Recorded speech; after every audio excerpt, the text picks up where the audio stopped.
আসসালামু আলাইকুম। Welcome back ClouDolus YouTube channel আপনাদের সবাইকে। আজকে মডিউল 3 যে টপিকটি নিয়ে কথা বলব সেটা হচ্ছে Amazon elastic block store EBS volume snapshot নিয়ে।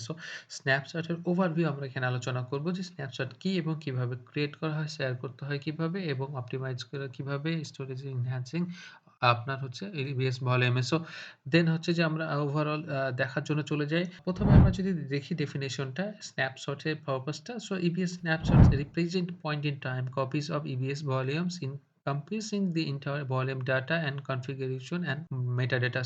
আপনার স্ন্যাপশট রিপ্রেজেন্ট করে সে পয়েন্ট ইন টাইমে যে যখনই আপনি যে কপি করবেন যেটা কিনা আপনার EBS ভলিউমে হোল ইন্টার ভলিউমের ডাটা অ্যান্ড কনফিগারেশন এবং মেটাডাটা সহ যে কপি তৈরি করে বা ব্যাকআপ তৈরি করে সেইটাই হচ্ছে যে EBS ভলিউম স্ন্যাপশট আমরা বলে জানি। দেন হচ্ছে যে দেখি যদি incremental backup হিসেবে কাজ করে। Employing the incremental approach, snapshot store only changes made since the last snapshot optimize the storage cost and enhancing efficiency. আপনার হচ্ছে যে incremental backup হিসেবেও স্ন্যাপশট কাজ করে থাকে।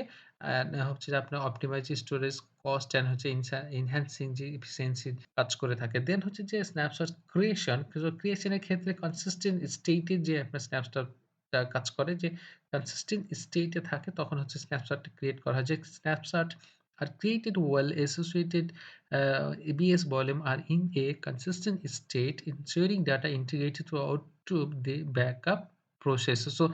এই অবস্থায় যখন ক্রিয়েশন হয় তখন এই consistent state এ আপনার হচ্ছে যে স্ন্যাপশটটা ক্রিয়েট করা হয় associated with হচ্ছে EBS ভলিউমের ক্ষেত্রে। দেন হচ্ছে যে volume availability. Snapshot can be generated even while the a volume is a touch and activity in use, providing flexibility in backup management. আপনার হচ্ছে যে ভলিউমের যে কার্যকারিতা যদি চলেও থাকে, অ্যাক্টিভলি কাজ করা থাকে বা ইউজ হয়ে থাকে, সেই ক্ষেত্রেও হচ্ছে যে স্ন্যাপশট জেনারেট করতে পারে এবং এই ফ্লেক্সিবিলিটি এবং ব্যাকআপ ম্যানেজমেন্টের ক্ষেত্রে কাজ করে থাকে সেই ভলিউম অ্যাভেইলেবিলিটির মাধ্যমে। দেন হচ্ছে যে আমরা যদি দেখি ইউজ কেসেস ক্ষেত্রে ব্যাকআপ এবং recovery.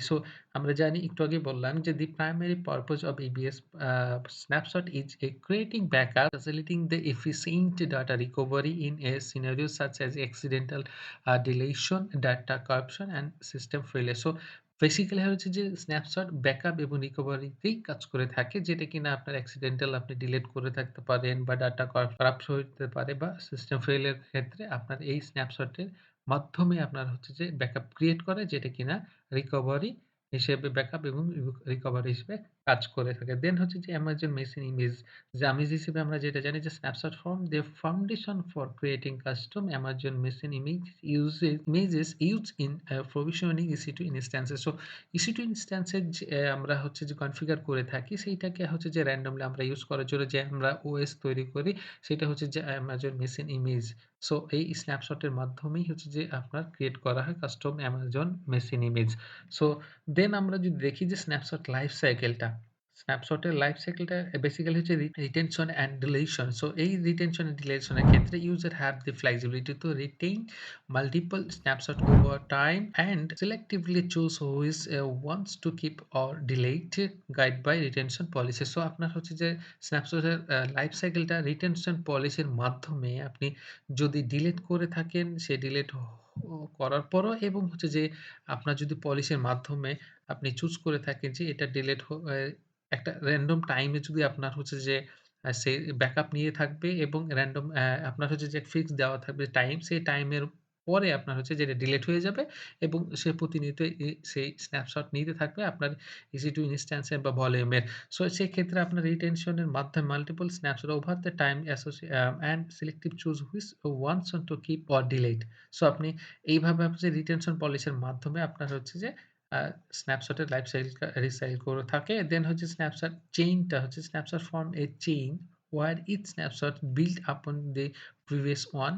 Deleting an intermediate snapshot does not impact other snapshot in the chain.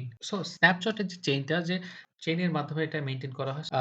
আপনার হচ্ছে যে ডিলিট বা ইন্টারমিডিয়েট যে স্ন্যাপশটটা যদি আপনি ডিলিট করে দেন সেক্ষেত্রে কোনো ইমপ্যাক্ট পড়ে না সেই চেইনের উপরে।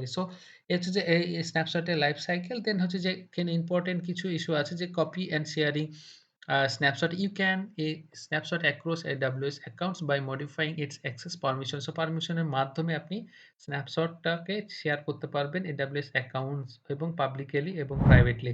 Then হচ্ছে you can make a copies of your own snapshot as well as snapshot that have been shared with you.